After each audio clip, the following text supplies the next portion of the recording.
ओम मुनित्रयं नमस्कृत्य दुक्तिः परिभाव्य च वैयाकरणसिद्धान्तकौमुदीयं विरच्यते। सर्वेभ्यः श्रोतृभ्यः नमः। अस्माभिः गतपाठे यद्यत् पठितं तद् एकवारं स्मरामः। वयं वैयाकरणसिद्धान्तकौमुदी इत्याख्यस्य ग्रन्थस्य तत्र अजन्तपुल्लिङ्गप्रकरणं पठन्तः स्मः। प्रकरणस्यास्य अस्माकं क्रमे तत्र 55 पाठः गतपाठः प्रवृत्तः। तस्मिन् पाठे अस्माभिः पद्दन्नोमासन्नषसन्यूषं दोषन्यकञ्चकन्नुदन्नासञ्चस्प्रवृत्तिषु इति तत्र सूत्रसम्बद्धाः केचन विचाराः विहिताः। तत्र उक्तं यत् अस्मिन् सूत्रे प्रभृतिग्रहणं प्रकारार्थं भवति, न तु तत्र आदिवाचकः एषः प्रभृतिशब्दः अत्र नास्ति। शञ्छस्प्रभृतिषु इति पदे तेन औङः श्यामपि दोषन्नादेशः भवति इति अस्माभिः तत्र सिद्धान्तः दृष्टः। अत एव तत्र महाभाष्यस्य ककुद्दोषणी इति उदाहरणं सिद्धं भवति। तत्र दोष इत्यस्य दोषन् इति आदेशः कृतः भवति। ततः पदङ्घ्रिचरणोस्त्रियाम् इत्यत्र पादशब्दस्य स्थाने पदादेशः सुप्रत्यये परतः अपि सिद्धो भवति। स्वान्तं हृन्मानसं मनः इत्यत्र हृदयशब्दस्य स्थाने हृदादेशः अपि सङ्गतः भवति। किञ्च आसन्यं प्राणमोचुः इत्यत्र आस्य इति शब्दस्य स्थाने यत्प्रत्यये परतः आसन् इति नकारान्तादेशः अपि सिद्ध्यति। तस्य व्युत्पत्तिः अपि उक्ता, आस्य भवः आसन्यः इति। तदनन्तरं दोष इति यः शब्दः तस्य शब्दस्य नपुंसकत्वं तत्र भाष्यप्रयोगं पुरस्कृत्य प्रतिपाद्यते। अपि च काव्यप्रयोगः कृतः यः दक्षिणन्दोर्निशाचरः इत्यत्र दक्षिणन्दोः इत्यत्र तत्र नपुंसकलिङ्गे विद्यमानः दोः इति शब्दः द्वितीयान्तः अपि सङ्गच्छते। अपि च भुजबाहु प्रवेष्टो दोः इति कोशे पुल्लिङ्गसाहचर्यात् पुंस्त्वमपि अस्य शब्दस्य वर्तते। तत्र दोषं तस्य तथाविधस्य भजतः इति श्रीहर्षप्रयोगः अपि दर्शितः। नाम पुल्लिङ्गे अपि अयं शब्दः भवति। आहत्य पुल्लिङ्गे अपि अयं दोषशब्दः व्यवह्रियते, नपुंसकलिङ्गे अपि अयं शब्दः व्यवह्रियते इति। ततः तत्र द्वयोः अह्नोः भवः द्व्यह्नः इति भवति इति रूपम् अस्माभिः साधितम् अहन् इत्यस्य अह्नादेशविधानादिभिः। तदनन्तरं संख्याविधाय पूर्वस्याह्नस्याह्नन्यतरस्याङ् इति तत्र अह्न इति अकारान्तस्य अहन् इति नकारान्तादेशविधायकं सूत्रं पठितं, येन विकल्पेन ञिप्रत्यये परतः अह्न इति अकारान्तस्य अहन् इति नकारान्तादेशः विधीयते। अतः तत्र विकल्पेन रूपद्वयं साधितं।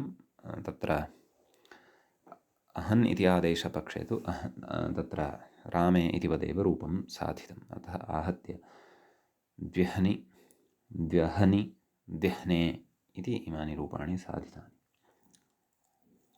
विगतम् अहः व्यह्नः विपूर्वकस्य अहन् इत्यस्य स्थाने अह्नादेशस्य इदम् उदाहरणं। तत्र सप्तम्यां व्यह्नि व्यहनि व्यह्ने इति त्रीणि रूपाणि साधितानि।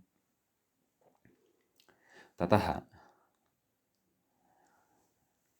सायाह्न इति रूपमपि साधितं। तत्र ज्ञापकबलात् एकदेशी तत्पुरुषसमासः अपि साधितः। सायाह्नि सायाहनि सायाह्ने इति इमानि त्रीणि रूपाणि अपि तत्र अस्माभिः साधितानि। एवञ्च तत्र अजन्तपुल्लिङ्गप्रकरणे तत्रापि अजन्तेष्वपि प्रथमः यः वर्णः अकारः तदन्ताः शब्दाः अर्थात् अकारान्तपुल्लिङ्गशब्दाः अस्माभिः पठिताः। अकारान्तपुल्लिङ्गशब्दानां विषये सर्वविधः अपि व्यवस्था अस्माभिः पठिता। यत्नः अत्र ग्रन्थकारस्य अयमेव इति तादृशी या कापि व्यवस्था अकारान्तपुल्लिङ्गशब्दानां नावशिष्टा या एतावता नोक्ता। सर्वनामशब्दाः वा भवेयुः, सामान्याः शब्दाः वा भवेयुः, पद्दन्नोमास् इत्यनेन अकारान्तपुल्लिङ्गानां केषाञ्चन स्थाने पदाद्यादेशपक्षे यानि रूपाणि भवेयुः तानि वा भवेयुः, सर्वमपि अकारान्तपुल्लिङ्गशब्दसम्बद्धम् एतावता चर्चितम् अभूत्। तर्हि अकारान्तपुल्लिङ्गप्रकरणम् इदं नाम अवान्तरप्रकरणमिदम्। अकारान्तपुल्लिङ्गशब्दाः पञ्चाशतापाठैः अस्माभिः सुष्ठु ज्ञाताः। अपि च एतत् प्रकरणव्याजेन वस्तुतः तत्र महती काचित् व्यवस्था तादृशी अपि अस्माभिः ज्ञाता, या व्यवस्थाः ज्ञाताः, यासां व्यवस्थानाम् अग्रिमेषु प्रकरणेषु तत्र प्रभूतः प्रयोगः पुनः पुनः अस्माकं भविष्यति। समीचीनम्। अधुना वयं तदेव प्रत्याहारेषु यः वर्णक्रमः वर्तते तं क्रमम् आश्रित्य एव शब्दान् अजन्तेष्वपि पठिष्यामः, हलन्तेष्वपि पठिष्यामः इति उक्तमेव। समीचीनम्। अतः तं क्रमम् आश्रित्य एव वयम् इदानीम् अग्रे सरन्तः स्मः। इदानीं परन्तु प्रत्याहारसूत्रेषु यद्यपि साक्षात् तत्र दीर्घवर्णाः न श्रूयन्ते, परन्तु अणुदितशास्त्रबलात् दीर्घाणामपि ग्रहणं भवति। प्रकृते अपि वयं दीर्घान्तानामपि ग्रहणं कुर्मः। समीचीनम्। तर्हि तत्र कथयति व्याख्याता, पश्यन्तु। अथ आकारान्ताः निरूप्यन्ते इति। आकारान्ताः शब्दाः इतः परं नाम तत्रापि पुल्लिङ्गे अजन्तपुल्लिङ्गप्रकरणं पठन्तः स्मः। अतः पुल्लिङ्गे आकारान्ताः ये वर्तन्ते, दीर्घ आकारान्ताः ये वर्तन्ते, तेषां निरूपणम् अधुना क्रियते इति कथयति। समीचीनं। तत्र कथयति विश्वपा इति मूले पश्यन्तु। विश्वपाः, तर्हि अत्र मूलशब्दः कः भवति? विश्वपा इति मूलशब्दः भवति। तस्मात् शब्दात् प्रकृते सुप्रत्ययः भवति। सु इत्यस्य स इति अवशिष्यते। सस्य रुत्वे विसर्गे सति विश्वपाः इति रूपं सिद्धं भवति। समीचीनम्। अस्य विश्वपा इति शब्दस्य मूलतः निर्माणं कथं जायते तद्द्रष्टव्यं वर्तते। तत्र व्याख्याता कथयति आवन्तत्वाभावात् न सुलोपः इति। नाम विश्वपा यथा वयं लता, सीता, माला, गीता, रक्षा, अजा, एडका, मूषिका, महिला इत्यादीन् आकारान्तान् शब्दान् खलु प्रयुञ्ज्महे। तस्मात् सुप्रत्ययः आगच्छति। किं तत्र विसर्गः श्रूयते वा प्रथमाविभक्तेः एकवचने? न खलु, न श्रूयते। तर्हि तत्र सुप्रत्ययः यः भवति तस्य लोपः भवति। तत्सूत्रम् अस्माभिः बहुवारं प्राक्तनप्रकरणेषु श्रुतं, पठ्यते अस्मिन्नेव प्रकरणे, अग्रे पठिष्यते। तदेव हल्ङ्यादिना हल्ङ्याभ्यो दीर्घात् सुतिस्य पृक्तं हल् इत्यनेन सूत्रेण आबन्तात् परतः विद्यमानस्य सुप्रत्ययस्य लोपः भवति इति। प्रकृते च यः आकारः वर्तते विश्वपा इत्यस्मिन् शब्दे, सः आकारः तत्र स्त्रीप्रत्ययाङ्गभूतः नास्ति, अथवा स्त्रीप्रत्ययः नास्ति। वस्तुतः स्त्रीप्रत्ययः चाप् डाप् टाप् चाप् डाप् इति स्त्रीप्रत्ययत्रयं वर्तते। अस्य सर्वस्यापि प्रत्ययस्य तत्र आ इत्येव अवशिष्यते। समीचीनम्। अतः तत्र आ इत्यस्य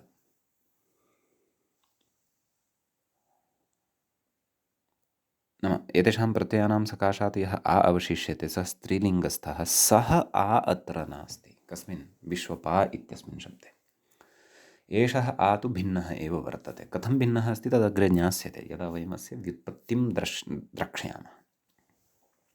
व्याख्याता कथयति आबन्तत्वाभावात् न सुलोपः, नाम आबन्तत्वम् अस्य नास्ति इति कृत्वा प्रकृतिसुलोपः न भवति इति।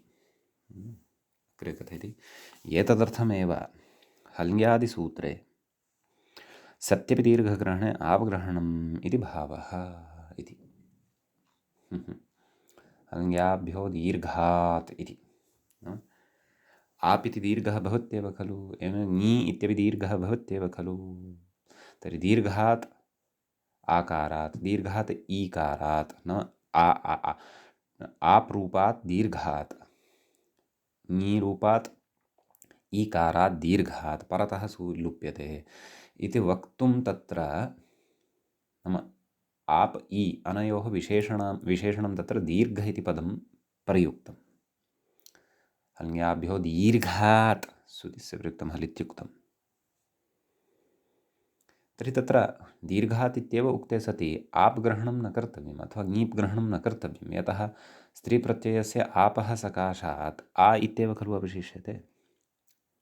टाप् चाप् डाप् एतेषां त्रयाणाम् आ इत्येव अवशिष्यते, स च दीर्घः एव भवति, ह्रस्वस्तु न भवति। एवमेव ङीप् ङीष् ङीन् एतेषाम् इ एव खलु अवशिष्यते, स च दीर्घः एव भवति, ह्रस्वस्तु न भवति।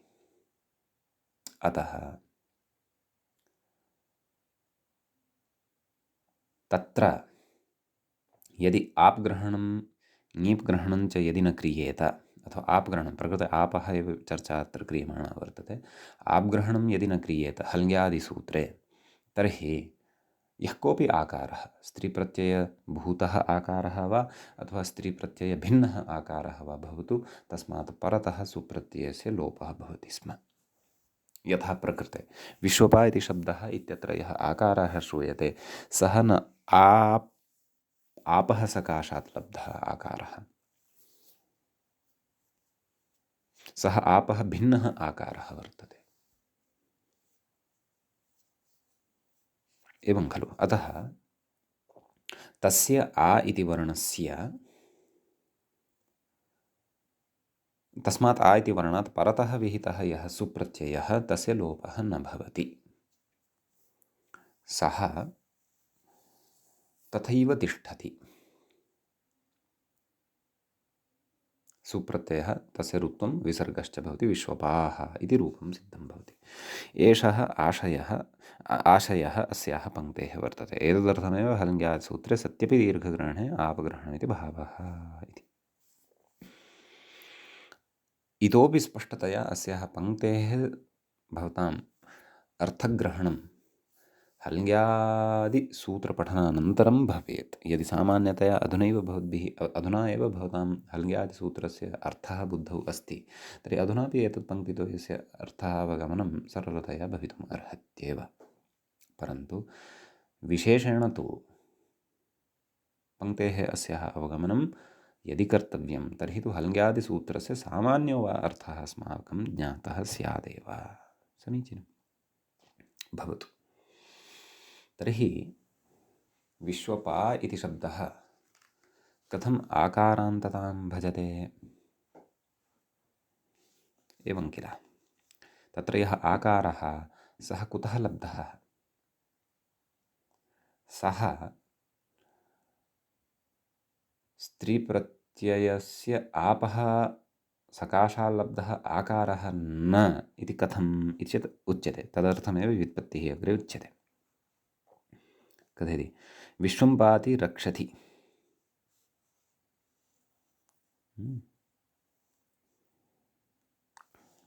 इत्यर्थे आतोनुपसर्गे कः इति प्राप्ते वासरूपन्यायेन आतो मनिन् क्वनिपश्च इति चकारात् विच् इति भवति। सम्यक्।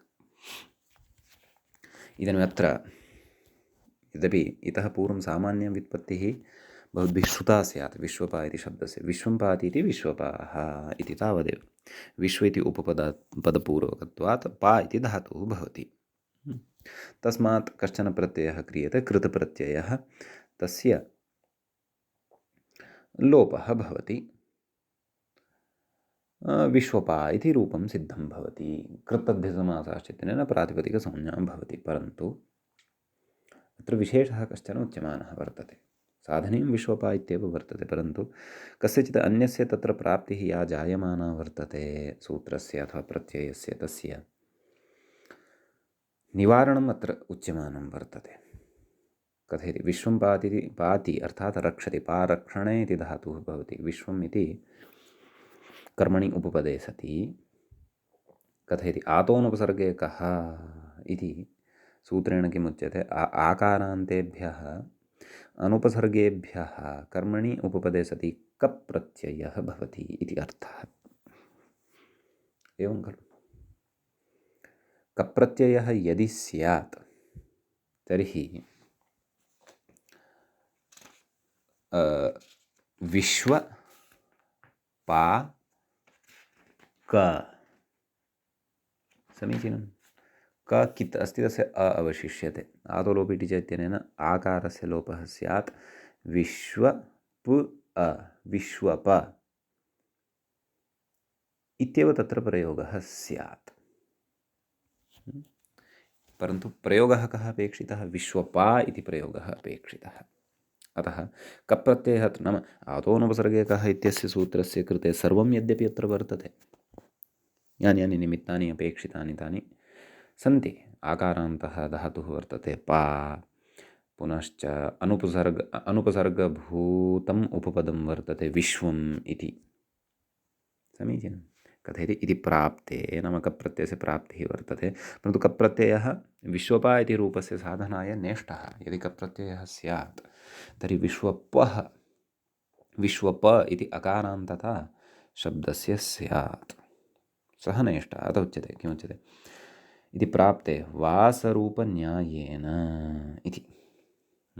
वासरूपो स्त्रियाम् इति एकं सूत्रम् अस्माभिः अग्रे पठिष्यते। तत्रापि विशेषेण तत्र कृतप्रकरणं यदा पठिष्यते, कृताम् आरम्भे इदं सूत्रम् अस्माभिः तत्र पठिष्यते। तस्य सूत्रस्य अर्थः भवति अस्मिन् धात्वधिकारे असरूपः यः प्रत्ययः अपवादः वा बाधकः भवति इति तस्य अर्थः। अर्थात् धातोः अधिकारः। तृतीयाध्याये प्रथमपादे धातोः इति अधिकारः आरभ्यते। तत्र तृतीयाध्यायपरिसमाप्तिं यावत् सः अधिकारः भवति। धातोः प्रत्ययाः विधीयन्ते इत्युच्यते। समीचीनम्। अतः धातोः अस्मिन् अधिकारे तत्र असमानरूपः यः प्रत्ययः भवति, नाम यः प्रत्ययः नाम एकः भवति उत्सर्गप्रत्ययः, अपरः भवति अपवादप्रत्ययः। उत्सर्गप्रत्ययः नाम सामान्यशास्त्रेण विहितः प्रत्ययः। अपवादप्रत्ययः नाम सामान्येन शास्त्रेण विहितस्य प्रत्ययस्य बाधकः प्रत्ययः इति। तर्हि असरूपः यदि कश्चन बाधकः प्रत्ययः वर्तते, सः प्रत्ययः विकल्पेन बाधकः भवति तस्य उत्सर्गप्रत्ययस्य इति तस्य अर्थः उच्यते। तर्हि अत्र किं कथयन्नस्ति नाम सः यद्यपि सः न्यायः वासरूपन्यायः, अर्थात् वासरूपन्यायः नाम वासरूपो स्त्रियामिति सूत्रमेव इति अर्थः। सः न्यायः अथवा तत्सूत्रम् अस्माभिः यद्यपि अग्रे पठिष्यते, विलम्बेन पठिष्यते, समीचीनं। तत्र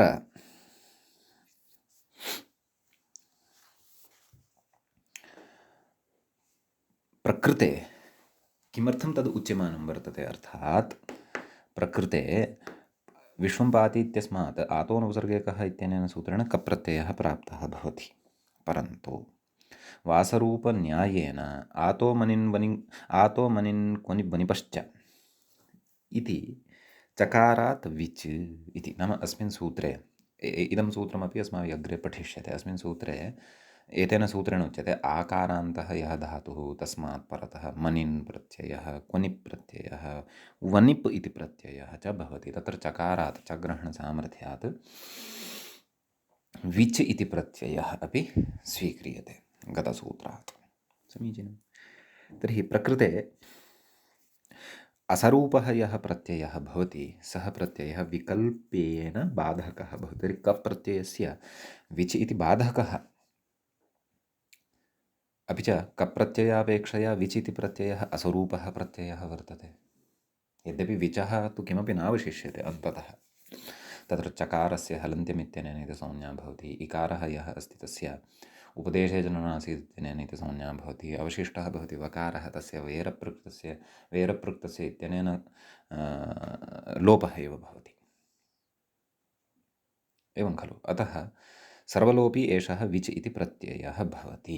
अत्र यः विच् प्रत्ययः अस्ति सः यद्यपि कप्रत्ययापेक्षया असरूपः एव वर्तते, कप्रत्ययेन सह तस्य स्वरूपसाम्यं नास्ति। अतः तत्र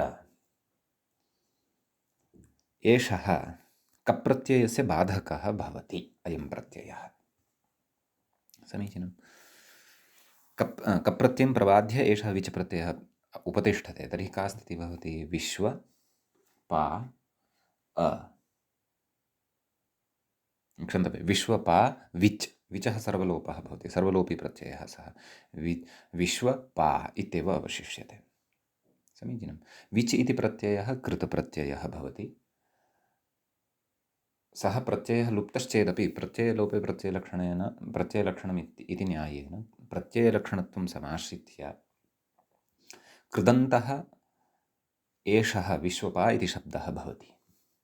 अतः कृतद्धितसमासाश्च इत्यनेन विश्वपा इत्यस्य प्रातिपदिकसंज्ञा विधीयते। अतः विश्वपा इति आकारान्तं प्रातिपदिकम् अस्माकं सविधे लभ्यते। कृतद्धितसमासाश्च इत्यनेन प्रातिपदिकसंज्ञा तस्य विहिता। तच्च सूत्रम् अस्माभिः पूर्वं पठितं वर्तते। कृतप्रत्ययः एषः विच् इति कारणात्, समीचीनम्। अग्रे कथयति,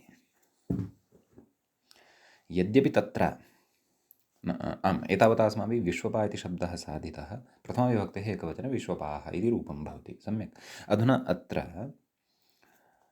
प्रत्ययविधानविषये एव केचन उदग्रन्थस्थाः विचाराः उच्यमानाः वर्तन्ते।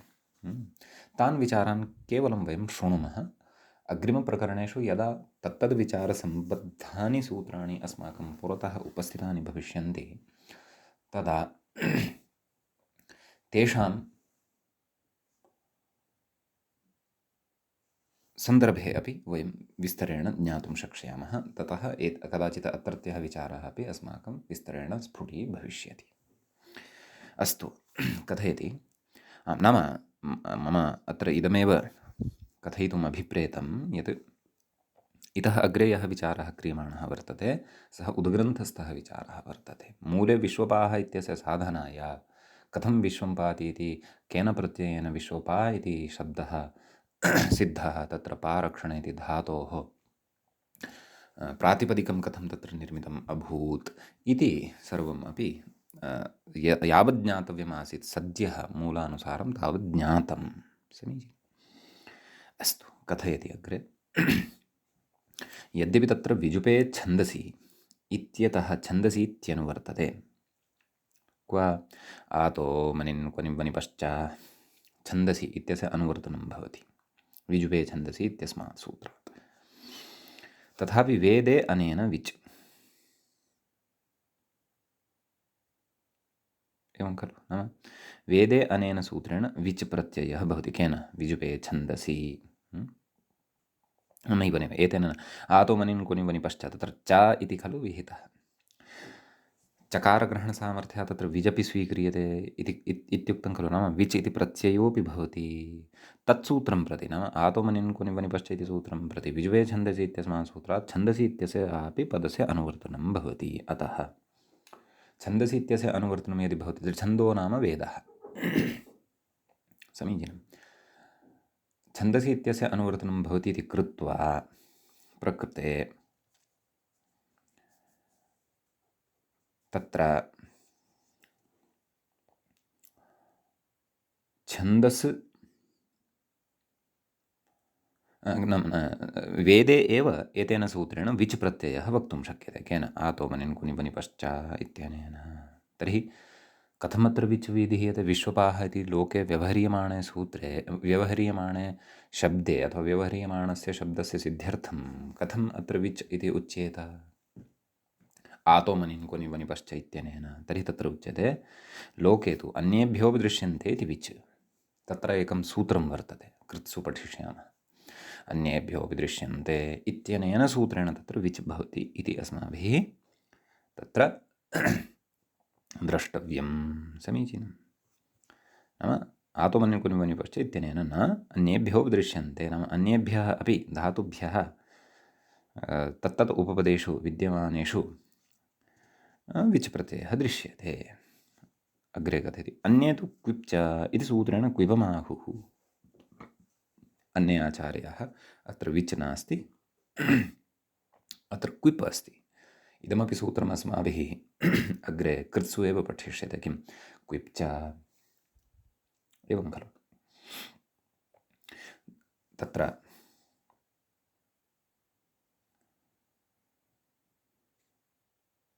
क्विप् इति यः प्रत्ययः तस्यापि सर्वलोपः भवति। पकारस्य इति संज्ञा भवति, इकारः उच्चारणार्थः, ककारस्य इति संज्ञा भवति, वकारस्य वेरप्रकृतस्य इत्यनेन लोपः भवति। समीचीनं।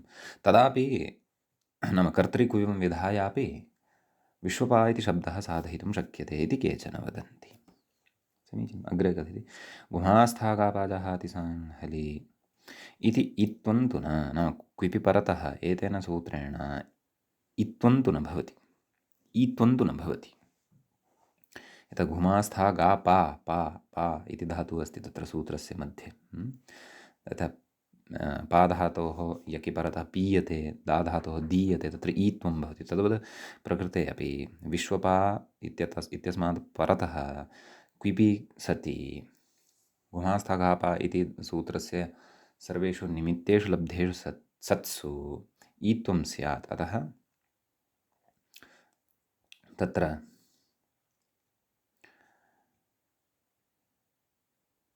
नाम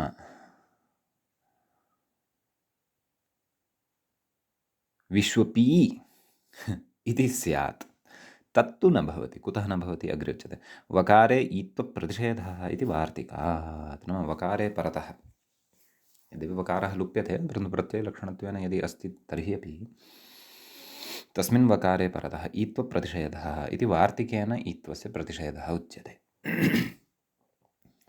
नाम वकाररूपः प्रत्ययः यदि परतः भवति प्रकृते वेरप्रुक्तस्य इत्यनेन तस्य लोपः भवति, तत् सत्यं। तथापि प्रत्ययलक्षणत्वेन तस्य तत्र उपस्थितिः अस्ति एव, एवं खलु।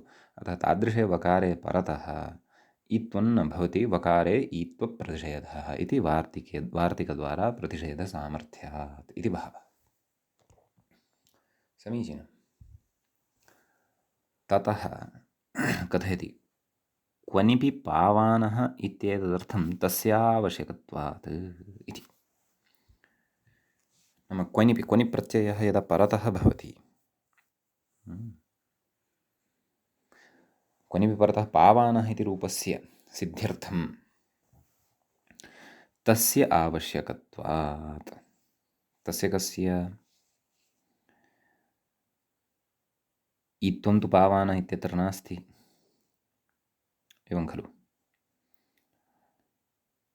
अथवा एवं प्रतिषेधस्य, एवमेवं प्रतिषेधस्य आवश्यकत्वात्। नाम वकारे ईत्वप्रतिषेधः इत्युच्यते खलु। तर्हि पावानः इत्यादिषु पावान, पा इति धातुः वर्तते, तत्र तस्यापि एवमेव सिद्धिः क्रियते। ततः वान इति परतः वर्तते। वकारे परतः पा इत्यस्य ईत्वं न स्यात् इत्येतदर्थम् अस्य वार्तिकस्य आवश्यकता वर्तते, वकारे ईत्वप्रतिषेधः। तर्हि तत्र व्यवस्थां कुर्वद् इदं वार्तिकम्। क्विपि परतः विश्वपा इत्यत्र आकारस्य ईत्वनिवारणार्थमपि कार्यं करोति इति भावः। समीचीनम्। अग्रे गच्छति। क्विपस्तु आदन्तेभ्यः भाष्यानुक्तक्विभ्यः अनभिधानम् एव इति शब्देन्दुशेखरे स्पष्टम्। कथयति पश्यन्तु। क्विपः तु आदन्तेभ्यः, नाम आदन्तेभ्यः क्विपः, आदन्ताः ये सन्ति धातवः तेभ्यः क्विपः, नाम क्विप् इति प्रत्ययस्य भाष्यानुक्तक्विभ्यः, नाम भाष्ये अनुक्ताः सन्ति ये क्विपः, एभ्यः एव क्विपः भवन्ति। भाष्ये अनुक्तक्विभ्यः अनविधानमेव, नाम भाष्ये प्रकृते क्विप् न उक्तः, अतः अत्र अनुविधानमेव, नाम अभिधानं न भवति, अत्र क्विप् न कर्तव्यः, भाष्ये नानुमतः अस्ति एषः क्विप्, अतः अत्र विजयेव कर्तव्यः इति शब्देन्दुशेखरे स्पष्टम् इति शब्देन्दुशेखरग्रन्थे नागेशेन प्रतिपादितं वर्तते। अतः अन्ये ये कथयन्ति, भावः कः अत्र कथनस्य, अन्ये ये कथयन्ति अत्र क्विपापि सिद्धिः भवति, तन्न तद्भाष्यसम्मतं नास्ति इति, अत्र विजयेव कर्तव्यः इति अर्थः। तत्र कथयति अग्रे, अत एव भाष्ये पावानः इत्यत्र वनिपा रूपसिद्धिम् आश्रित्य, नाम पावानः इति प्रयोगे वनिप्रत्ययेन, पा इति धातोः परतः वान इति श्रूयते खलु, सः वनिप् इति प्रत्ययः वर्तते, कृतप्रत्ययः, तस्य वन् इति अवशिष्यते, पावन्। ततः अत्र उपधादीर्घादिकार्यं कृत्वा तत्र प्रायः प्रत्ययान्तरस्यापि सम्मेलनेन पावानः इति रूपं सिद्धं भवति। अग्रे साधयिष्यामः। उच्यते भाष्ये पावानः इत्यत्र वनिपा रूपसिद्धिम् आश्रित्य ईत्वम् अकारादाविति वक्तव्यम्। ईत्वं नैव, ईत्वम् अवकारात् इति वक्तव्यम् इति उच्यते। पश्यन्तु, ईत्वम् अवकारादिति वक्तव्यम् इति वार्तिकं प्रत्याख्यातम्। अवकारादौ इति वक्तव्यं, नाम तद् वार्तिकं यद् उपरि पठितं खलु पङ्क्तिद्वयात् पूर्वं, किं वकारे ईत्वप्रतिषेधः, तद् इत्थं वर्तते। ईत्वम् अवकारादाविति नाम नाम वकारादौ परतः न, अवकारादौ ईत्वं वक्तव्यमिति वार्तिकं प्रत्याख्यातम्। ततश्च विश्वपाः इत्यत्र विजयेवा नाम अभिप्रायः एषः एव, यत् अन्यैः अत्र क्विपा विश्वपा इति शब्दस्य सा सिद्धिः उच्यमाना अस्ति, सा रूपसिद्धिः न युज्यते, तस्याः रूपसिद्धौ तत्र प्रयोजनं नास्ति।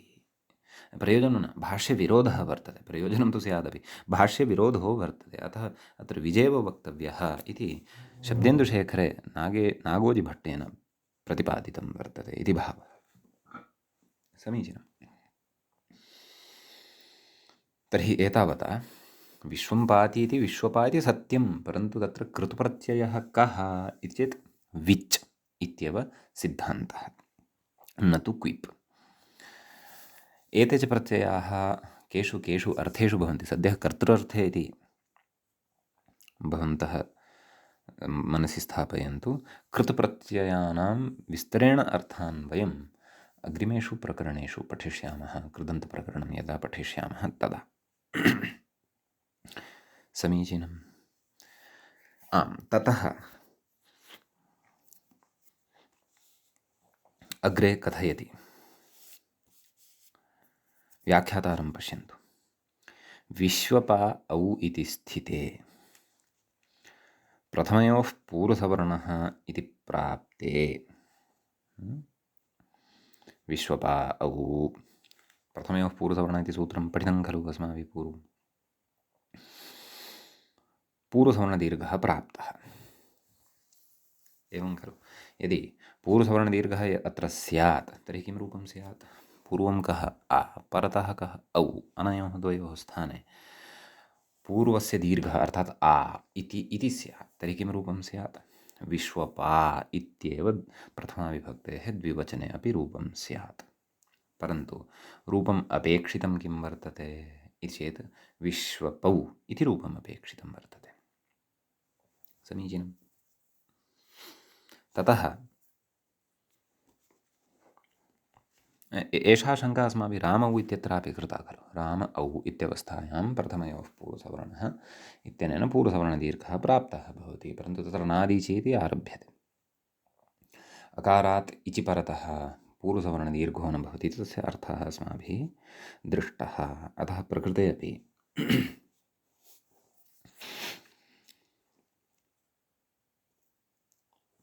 तद्वदेव, नाम यथा तत्र अस्माभिः प्राप्तिः चर्चिता तद्वदत्रापि दीर्घाद्यसि क्षन्तव्यं, तद्वदत्रापि प्रथमयोः पूर्वसवर्णः इत्यनेन पूर्वसवर्णदीर्घः प्राप्तः,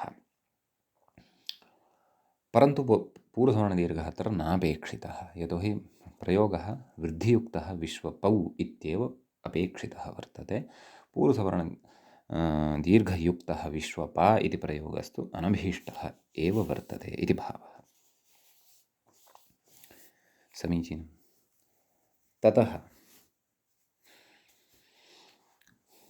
तस्य नाम पूर्वसवर्णदीर्घस्य निषेधविधायकं वार्तिकम् अत्र क्षन्तव्यसूत्रम् अत्र आरभ्यते। तच्च सूत्रम् एवं दीर्घाद्यसि च इति।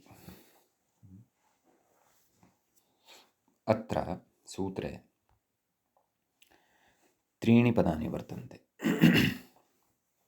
दीर्घात् इति एकं पदं, पञ्चमी विभक्तेः एकवचनान्तं भवति। ज्यसि इति सप्तमी विभक्तेः एकवचनान्तं भवति। च इति अव्ययपदं भवति। समीचीनं। प्रकृते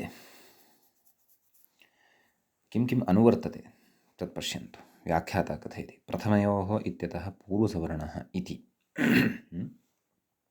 प्रथमयोः पूर्वसवर्णः, यतः षष्ठाध्यायस्य प्रथमपादस्य पञ्चोत्तरशततमम् इदं सूत्रं भवति। समीचीनं। तर्हि ततः पूर्वसवर्णः इत्यनुवर्तते। अग्रे कथयति तत्र नादिचि इत्यतः न इति इचि च इति अनुवर्तते। तस्मात् न इत्यपि अनुवर्तते, इचि इत्यपि अनुवर्तते। अपि च तत्र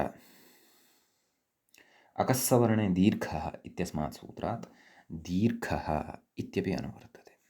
समीचीनम्। एतावतीं सर्वामपि अनुवृत्तिम् अत्र दृष्ट्वा ततः परं सूत्रार्थारम्भं कुर्मः। दीर्घादित्यादिना उच्यते। मूले पश्यन्तु। दीर्घाज्जसि इचि च परे, नाम दीर्घशब्दः यः भवति दीर्घान्तः, तस्मात् जसि अपि च इचि, नाम जस् परतः यदा भवति अथवा इच् यदा परतः भवति तदा जसि इचि च परे पूर्वसवर्णदीर्घो न स्यात्, नाम पूर्वसवर्णदीर्घः न भवति इत्युच्यते। तर्हि प्रकृतेपि तथैव खलु भवति। विश्वपा जस्, विश्वपा नैव द्विवचने विश्वपा औ, एवं खलु। तत्र पूर्वसवर्णदीर्घः प्राप्तः, परन्तु तस्य निषेधः दीर्घः जसि च इत्यनेन भवति। यतोहि पकारोत्तरवर्ती यः आकारः सः दीर्घभूतः अत्र अस्ति। समीचीनं। ततः परतः यः तत्र वर्तते औ इति सः इच् प्रत्याहारे अन्तर्भवत्येव। अतः यानि यानि निमित्तानि दीर्घाज्जसि च इत्यस्मै सूत्राय अपेक्षितानि सन्ति तानि सर्वाणि अपि अत्र वर्तन्ते। तर्हि दीर्घात् जसि इचि च, जसि अपि भवति परन्तु सद्यः इचः प्रसङ्गः वर्तते। औ इति तत्र इच् प्रत्याहारस्थः वर्णः परतः वर्तते। इचि च परे पूर्वसवर्णदीर्घो न स्यात्, नाम पूर्वसवर्णदीर्घः न भवति इति। अपि तु वृद्धिरेव भवति। तर्हि पूर्वसवर्णदीर्घः वृद्धेः बाधः भवति इति वयं जानीमः। पूर्वसवर्णदीर्घस्य यदा बाधः जातः तर्हि अत्र अधुना वृद्धिरेव भवति। समीचीनं। वृद्धौ तु अत्र विश्वपौ इति रूपं सिद्धं भवति। सम्यक्। ततः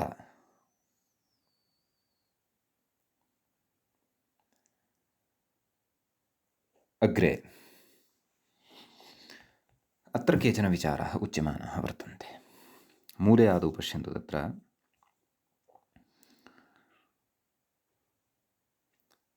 वृद्धिः अर्थात् वृद्धिः भवति, विश्वपौ इति रूपं सिद्धं भवति। बहुवचनस्यापि रूपं दत्तमस्ति। विश्वपाः एवं खलु। तत्र विश्वपा जस् तस्य अस् अवशिष्यते। विश्वपा अस् इत्यवस्थायां पूर्वसवर्णदीर्घः प्राप्तः भवति। पूर्वसवर्णदीर्घः यदि स्यात् तर्हि किं स्यात्? विश्वपास् एवं खलु। परन्तु जसि परतः अपि पूर्वसवर्णदीर्घस्य निषेधः उच्यते। अतः पूर्वसवर्णदीर्घः अत्र न भवति, सवर्णदीर्घः एव अत्र भवति। एवं खलु। तर्हि का स्थितिः जायते? सवर्णदीर्घे सति का स्थितिः जायते? तत्र विश्वपास् सुप्रत्ययः सस्य ऋत्वविसर्गे सति विश्वपाः इति रूपं सिद्धं भवति। समीचीनम्। ततः अत्र इदानीं केचन विशिष्टाः विचाराः उच्यन्ते। वस्तुतः दीर्घाज्जसि च इत्यस्य सूत्रस्य आवश्यकता एव नास्ति अत्र। विश्वपा औ इत्यत्र पूर्वसवर्णदीर्घवारणाय, विश्वपा जस् इत्यत्र पूर्वसवर्णदीर्घवारणाय च। वस्तुतः विश्वपा अस् इत्यत्र बहुवचने पूर्वसवर्णदीर्घस्य निवृत्तिः न भवति चेदपि पूर्वसवर्णदीर्घे सति विश्वपास् इति जाते सस्य ऋत्वविसर्गे सति विश्वपाः इति रूपं सिद्ध्यति। तत्र तु अपेक्षा एव नास्ति पूर्वसवर्णदीर्घस्य निषेधस्य। आम्, विश्वपौ इत्यत्र पूर्वसवर्णदीर्घस्य निषेधो वर्तते, तदङ्गीक्रियते। निषेधः अपेक्ष्यते। अन्यथा पूर्वसवर्णदीर्घे सति विश्वपा इत्येव रूपं तत्र द्विवचने अपि स्यात्। तन्मा भूत्, नाम तद् न भवेत् इति एतदर्थं दीर्घाज्जस्य इति आरभ्यते। परन्तु तदर्थमपि दीर्घाज्जस्य इति सूत्रमपेक्षितमिति नास्ति।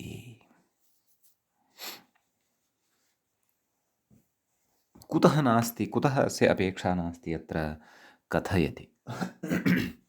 व्याख्यातारं पश्यन्तु।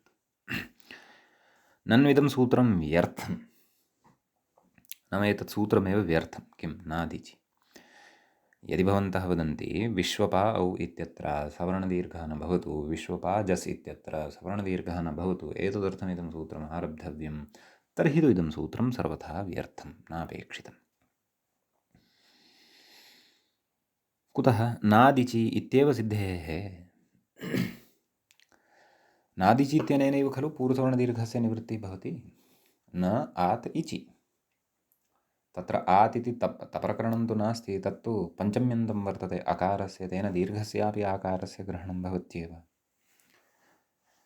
तेन दीर्घस्यापि आकारस्य यदि ग्रहणं भवति तर्हि तत्र प्रकृते विश्वपा इति दीर्घात् आकारात् इचि परतः अपि पूर्वसवर्णदीर्घः यः प्राप्तः भवति तस्य नादिचि इत्यनेन एव निवृत्तिः खलु भवति। बहुवचने अपि तथैव। बहुवचने यद्यपि पूर्वसवर्णदीर्घः न निवृत्तश्चेदपि चिन्ता नास्ति, अपेक्षितं रूपं लप्स्यते एव। सम्यक् कथयति इति शङ्कते, नाम नादिचिति इत्येव सिद्धेः इति शङ्कते, अर्थात् शङ्काम् उपस्थापयति आदौ मूले ग्रन्थकारः। किं यद्यपि इह औङेनादित्येव सिद्धमिति मूले पश्यन्तु। यद्यपि इह नाम विश्वपा औ इह, अर्थात् अत्र विश्वपा जस् इत्यत्र च एवं खलु।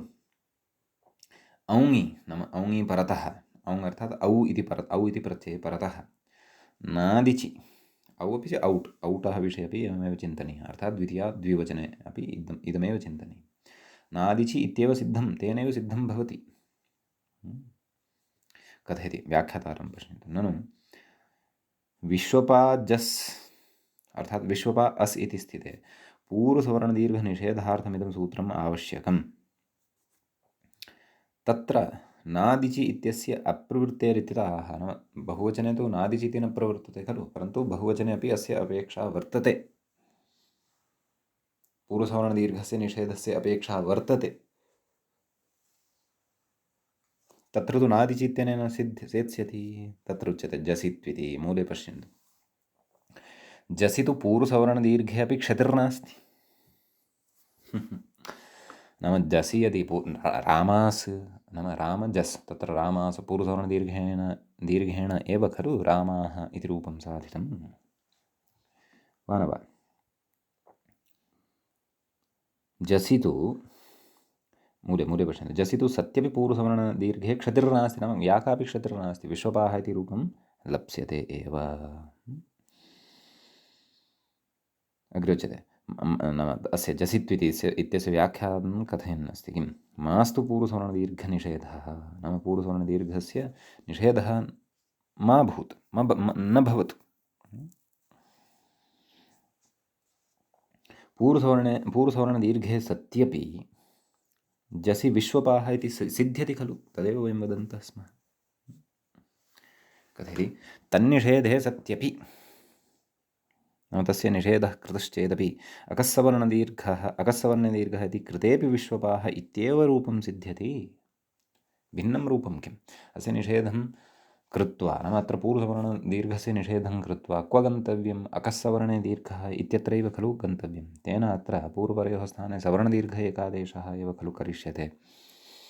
तदापि किं लप्स्यते, तदापि विश्वपास् इत्येव खलु लप्स्यते। सस्य ऋत्विसर्गे सति विश्वपाः इत्येव खलु रूपं सेत्स्यति खलु। अतः किं तन्निषेधेन इत्यर्थः। तर्हि जसि परतः पूर्वसवर्णदीर्घस्य निषेधेन किं प्रयोजनम्।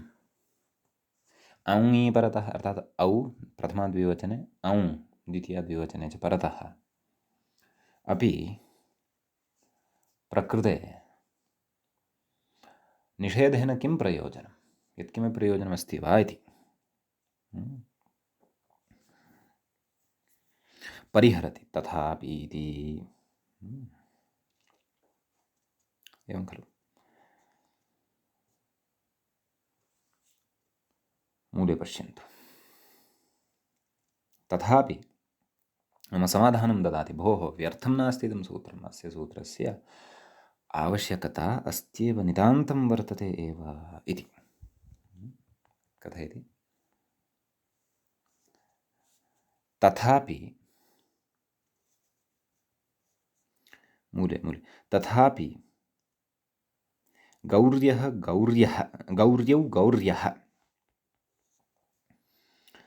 इत्याद्यर्थं सूत्रम् इह न्याय्यत्वात् उपन्यस्तम् इति कथयति। समीचीनं। तत्र व्याख्याता कथयति तथापि इति इत्यादि इति तथापि गौर्यः इत्याद्यर्थं, नाम इति एतेषां प्रयोगाणां निमित्तं। गौर्यौ इति क्व भवति रूपम्, आदौ तु इदमेव स्मरन्तु। एवं किल, नाम गौरी इति ईकारान्तस्य द्विवचने गौर्यौ इति भवति, बहुवचने गौर्यः इति भवति। इत्यादि इति उक्तं खलु उपरि, इत्यादि तत्र कथयति व्याख्याता।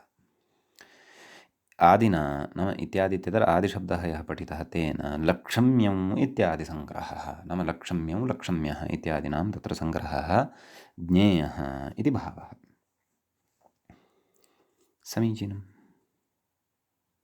तर्हि तदेव प्रकृते सत्यम् अङ्गीकुर्मः, विश्वपाः इत्यत्र अपेक्षा नास्ति दीर्घाद्यसि च इत्यस्य, परन्तु अस्य निषेधस्य अपेक्षा वर्तते गौर्यौ गौर्यः लक्ष्म्यौ लक्ष्म्यः इत्यादिषु प्रयोगेषु इति भावः।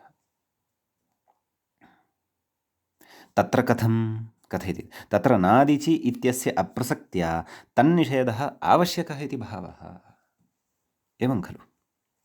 इदानीं पश्यन्तु, नादिचि इत्यनेन राम औ विश्वपा औ इत्यादिषु पूर्वसवर्णदीर्घस्य निषेधः कर्तुं शक्यते, परन्तु गौरी औ इत्यत्र कर्तुं शक्यते वा? न खलु। अत्र अकारात् परतः इच् नास्ति, अत्र तु ईकारात् परतः इच् अस्ति, अतः नादिचि इत्यस्य सूत्रस्य निमित्तान्येव न भवन्ति अत्र, वा न वा? अतः नादिचि इत्यस्य निमित्ताभावात् अत्र निषेधः कर्तुं न शक्यते। तर्हि निषेधः अपेक्षितः खलु, अन्यथा गौरी औ गौर्यौ इति रूपं न भविष्यति, परन्तु प्रथमयोः पूर्वसवर्णे इति सूत्रस्य प्रवृत्तौ सत्यां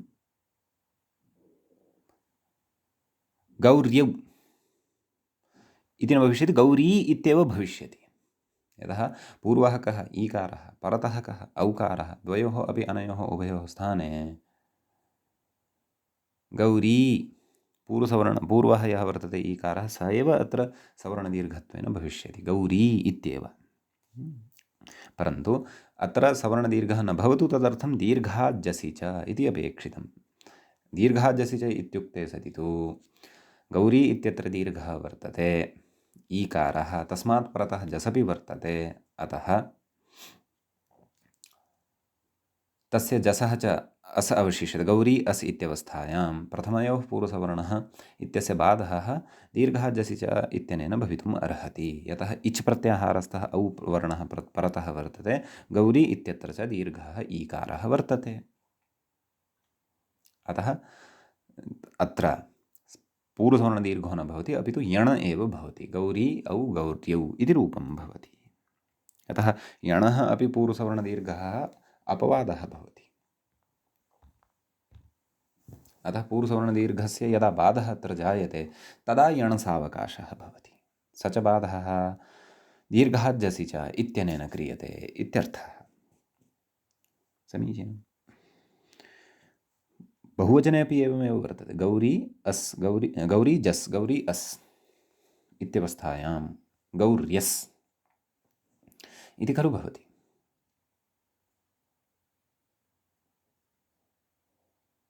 तर्हि अत्रापि तथैव पूर्वदेव अत्रापि यदि दीर्घाज्जसि च इति न स्यात् तर्हि नादिचि इत्यस्य तु प्रवृत्तिरेव नास्ति, यतः अकारः एव नास्ति, अत्र तु ईकारः वर्तते, गौरी इति। अतः अत्रापि पूर्वसवर्णदीर्घः स्यात्, गौरीस्, गौरीः इति प्रथमाविभक्तेः बहुवचने रूपं स्यात्, तत्तु अनिष्टम्। अतः तन्मा भूत् इति एतदर्थं तत्र दीर्घः जसि च इत्युच्यते। अतः गौर्यौ गौर्यः इत्यादिषु पूर्वसवर्णदीर्घः यथा न स्यात् तदर्थं दीर्घः जसि च इति निषेधः सार्थकः वर्तते। समीचीनम्। अग्रे उच्यते, ननु दीर्घाज्जसि च इति सूत्रं यदि गौर्यौ इत्याद्यर्थमेव एवं खलु, तर्हि नाम विश्वपौ विश्वपाः इत्यादिषु तस्य अपेक्षा नास्ति, भवन्तः तु वदन्तः सन्ति गौर्यौ गौर्यः इत्यत्र तस्य अपेक्षा वर्तते, तदर्थमेव नाम इत्याद्यर्थमेव, तर्हि इदन्ताधिकारे गौरीशब्दनिरूपणावसरे एव तदुपन्यासः युक्तः, एवं खलु। तर्हि अत्र कुतः तत्सूत्रं वक्तव्यं? भवान् तु प्रक्रियाक्रमम् आश्रित्य प्रवर्तते ग्रन्थकार, अतः गौरी इत्यादि ईकारान्तेषु अपेक्षा भविष्यति दीर्घाद् इत्यस्य सूत्रस्य, तर्हि तत्रैव व्याख्यायताम्। अत्र कुतः इदं सूत्रमागत्य उक्तं? वृथा कार्यस्य गौरवाय तत्रैव खलु वक्तव्यम् इत्यत आह। नाम तथा नास्ति, विचिन्त्य एव अत्र उक्तं वर्तते। कुतः? इहापि न्याय्यत्वात्, मूले पश्यन्तु। तथापि गौरीगौर्योः इत्याद्यर्थं सूत्रम् इति उक्तं खलु। तदनन्तरम् इहापि न्याय्यत्वात् अग्रे कथयति। नाम इहापि नाम विश्वपा इति शब्दनिरूपणावसरे अपि न्याय्यत्वात् उपन्यस्तम् इति कथयति व्याख्याता। विश्वपौ इत्यत्र नादिचि इत्यस्य दीर्घाज्जसि च इत्यस्य च प्राप्तौ उभयोः प्राप्तिः अस्ति खलु। परत्वेन दीर्घाज्जसि च इत्यस्य एव उपन्यास औचित्यात् इत्यर्थः। उभयोः प्राप्तिः जाता। नादिचि इत्यपि निषेधं कुर्वन् अस्ति, दीर्घाज्जसि च इत्यपि निषेधं कुर्वन् अस्ति। परन्तु अष्टाध्याय्याः क्रमे दीर्घाज्जसि च इति सूत्रं परतः भवति, नादिचि इति सूत्रं पूर्वं भवति। अतः न्यायः कः? उभयोः प्राप्तौ सत्यां परतः यत् शास्त्रं तस्य एव प्रवृत्तिः भवति इति। समाने एव समानाश्रयकार्ये कर्तव्ये परतः विद्यमानस्य एव शास्त्रस्य तत्र प्रवृत्तिः भवति। अतः प्रकृते परतः अत्र यद्विद्यते शास्त्रं